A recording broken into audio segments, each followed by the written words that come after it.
የአማራ አካባቢዎች የሚደረጉ የሉና ተጋድሎች ተጠናክረው እየተካሄዱ ባለበት በዚህ ወቅት በዛሬው ዕለት በጎንደር የተለያዩ አካባቢዎች ላይ ከፍተኛ ድሎች መገኘታቸው ተገለጸ። በርካታ ወታደሮች ተማርከዋል። ከፍተኛ ቁጥር ያለው የጦር መሳሪያና ተተኳሾች በቁጥጥር ስር መደረጋቸውን ተሽከርካሪዎችም ጭምር በፋኖች እጅ መግባታቸውን ነው ያገኘነው መረጃ የሚያመለክተው። ከተሞች ነፃ ወጥተዋል። በአጠቃላይ በአገዛዙ ሰራዊት ላይ ከፍተኛ ኪሳራ ያደረሱ ጥቃቶች ናቸው የተፈጸሙት። ይህም በተመለከተ አርበኛ ዮሐንስ ንጉሱ መረጃውን ሊያካፍለን መስመር ላይ ይገኛል። አርበኛ ዮሐንስ በጣም አመሰግናለሁ። እንግዲህ በፎቶግራፍም በቪዲዮም ታጅበው የመጡ ዛሬ ውሎች እየተመለከትን ነው። እስቲ በዝርዝር ምንድን የሆነው ዛሬ? መልካም መሳይ፣ እናመሰግናለን። እንደተከስከው በዛሬው ዕለት መጠነ ሰፊ የሆነ ጥቃት በአገዛዙ ላይ የተሰነዘረበት ቀን ነው። ከፍተኛ ድልም የተመዘገበበት ቀን ነው በአይነቱ። በዚህ መሰረት ቀጥሎ የማቀርባቸው መረጃዎች የአማራ ፋኖ ብሔራዊ ንቅናቄ የህዝብ ግንኙነት መምሪያ ስር ተጠቃለው የቀረቡ መረጃዎችን ይሆናል። ይህም ማለት በጎንደር ጠቅላይ ግዛት እንዲሁም በአፋብን በላይ እዝ መዋቅሮች በሁለቱ እዞች ጥምረት 3 ኮሮች ተጣምረው ያደረጉት አውደ ውጊያ እንደመሆኑ ከድርጅቱ የተጠቃለለ መረጃ የማቀርብ ይሆናል። በዚህ መሰረት ዘመቻ አርበኛው ባንታባተ 2ኛ ዓመት መታሰቢያ ከራስ ጋይንት እስከ ደራ ሐሙሲት ሰፊ ቀጠና የሸፈነ አውደ ውጊያ ተደርጓል። በደቡብ ጎንደር ቀጠናና አዋሳኞች የሚንቀሳቀሱ የበላይ ዘለቀ እዝ፣ የጎንደር ጠቅላይ ግዛት እዝ እንዲሁም የምኒልክ ኮሮች በጋራ ቅደው ዛሬ አነጋግ ላይ የጀመሩት ውጊያ ጠላት በደቡብ ጎንደር ቀጠና ያሰማራውን ሰራዊት ሙሉ በሙሉ በመደምሰስና ሎጂስቲክሱን በመማረክ በድል መከናወን ተችሏል። በራስ ጋይንት ንፋስ መውጫ ከተማ፣ በጉና በጌምድር ክምር ድንጋይ ከተማ፣ በፋርጣው ጋሳኝ ከተማ እና በድራ ሐሙሲት ከተማ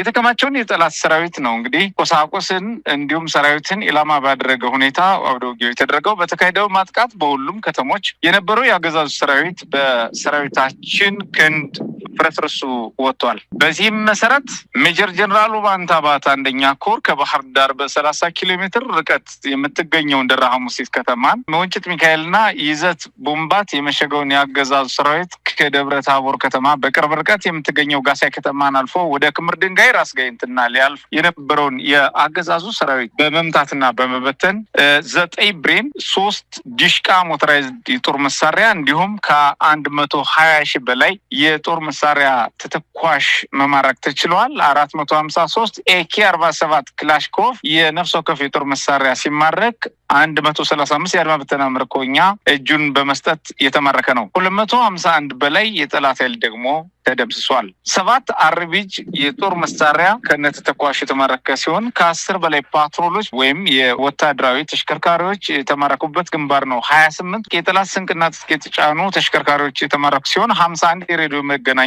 በዚህ ግንባር ከተማረኩት መካከል ሲሆን በርካታ የጭስ ቦምቦችና ሌሎች ወታደራዊ ቁሳቁሶችም በስፋት ተማርከዋል። አፋብን ጎንደር ጠቅላይ ግዛት እዝ 206ኛ ከፍ ያለው ደሴ ኮር ንፋስ መውጫ ከተማና ጉና በጌምድር ክምር ድንጋይ ከተማ ላይ ወታደራዊ ጥበብ የተሞላበት የከተማ አውደ ውጊያ በማድረግ ጠላት ላይ ከፍተኛ ምት ማድረስ ተችሏል። በዚህ የተሳካ ኦፕሬሽን ደግሞ በጎንደር ጠቅላይ ግዛት እዝ ስር 3 ዲሽቃ 10 ብሬን 500 በላይ ክላሽኮቭ የነፍስ ወከፍ የጦር መሳሪያ የተማረከ ሲሆን 65 ቃታ ብረቶች ተማርከዋል። 13 አይኮም መገናኛ ወታደራዊ ሬዲዮዎች የተማረኩ ሲሆን 1 FSR መኪና እንደዚሁ ደግሞ ሌሎች ተሽከርካሪዎች ፓትሮል አነስተኛ ተሽከርካሪዎች ተማርከዋል። ከ100 ሺህ በላይ የተለያዩ ተተኳሾችን የተማረከበት ጦር የተሰበረበት የጠላት መጋዘን ሙሉ በሙሉ በቁጥጥር ስር የገባበትና የጠላት ትጥቅና ስንቅ የተማረከበት ግንባር እንደመሆኑ ከ100 በላይ ደግሞ የአድማ በታኝ ተብሎ የሚገለጸው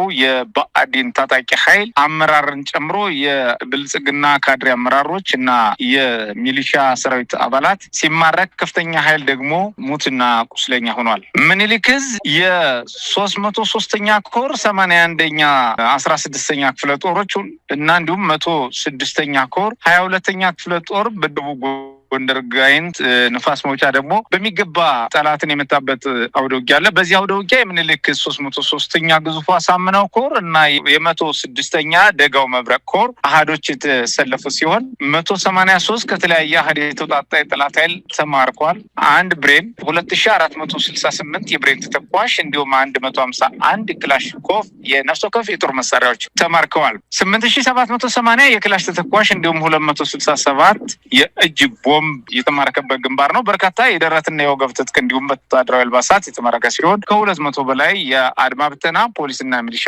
በተመሳሳይ እጅ ለመስጠት ፈቃደኛ ያልሆኑ ተደምስሰዋል። በአጠቃላይ ዛሬ መጋቢት 9 2018 ዓ.ም እስካሁን ድረስ በተካሄደ አውደ ውጊያ 6 ዲሽቃ ወይም ሞተራይዝድ ትጥቅ የተማረከ ሲሆን 20 ብሬን እንዲሁም 1104 ክላሽኮፍ የነፍስ ወከፍ የጦር መሳሪያ ተማርኳል። 15 ፓትሮል አነስተኛ ወታደራዊ ተሽከርካሪዎች የተማረኩ ሲሆን 29 በላይ ደግሞ ሌሎች ተሽከርካሪዎች ገዘፍ ያሉ ተሽከርካሪዎች እስከ ጭነታቸው ተመርከዋል። ከ500,000 በላይ ተተኳሾች የተማረኩበት እንደዚሁም ደግሞ 64 መገናኛ ሬዲዮዎች 65 አብራራው ወይም ቃታ ብረት የጦር መሳሪያ የተማረኩ ሲሆን ከ500 በላይ የእጅ ቦምቦች 418 ደግሞ እጅ ሰጥቶ የተማረከ በድምሩ የጠላት ሰራዊት በቁጥጥር የሚገኝ ሲሆን በዚህ ውጊያ 651 በላይ የጠላት ኃይል ተደምስሷል። በርካታ ወታደራዊ ቁሳቁሶችም የተማረኩና ገቢ የተደረጉ ሲሆን በዝርዝር በአሁኑ ሰዓት ካቀረብናቸው አጠቃላይ ወታደራዊ አፈጻጸም መረጃዎች በላይ በቀጣይ በነበሩት አውደ ውጊያዎች ያሉት የተጣሩ መረጃዎች ሲጨመሩ ከዚህ በላይ የድሉ ደረጃ ከፍ የሚልበት ሁኔታ እንዳለ ለማሳሰብ እየወደድን በተደረገው አውደ ውጊያ እጅግ ስኬታማ የሆነ የአንድነት መንፈስ ያለበት እጅግ ስኬታማ የሆነ ሚስጥራዊ እና ወታደራዊ ስራ አፈጻጸም የተከወነበት እንደዚሁም በሞራልም በተግባርም የሰራዊታችን የማድረግ አቅም በእጅጉ ያደገበት እጅግ ያየለበትና ከጠላት ኃይል በእጅጉ ቁመናችን ያሻሻል መሆኑን በተግባር የተፈተነበት ከባህር ዳር አፍንጫ ስር ያገኘናቸው ድሎች በመሆናቸው የባህር ዳር አፍንጫ ስር የተገኙ ውጤቶች ያገዛዙን በአማራ ላይ ያለውን ተጽዕኖ ወደ ዜሮ ያወረደ መሆኑን ያስረገጡ ወታደራዊና ፖለቲካዊ ድሎች ነው እየተገኙት። በተጨማሪ የጠላት አመራሮች የተመቱና የተያዙት ማንነት እየተረጋገጠ በቀጣይ መረጃዎችን የምንሰጥ ይሆናል። በዛሬው ዕለት ለተከፈለው ዋጋ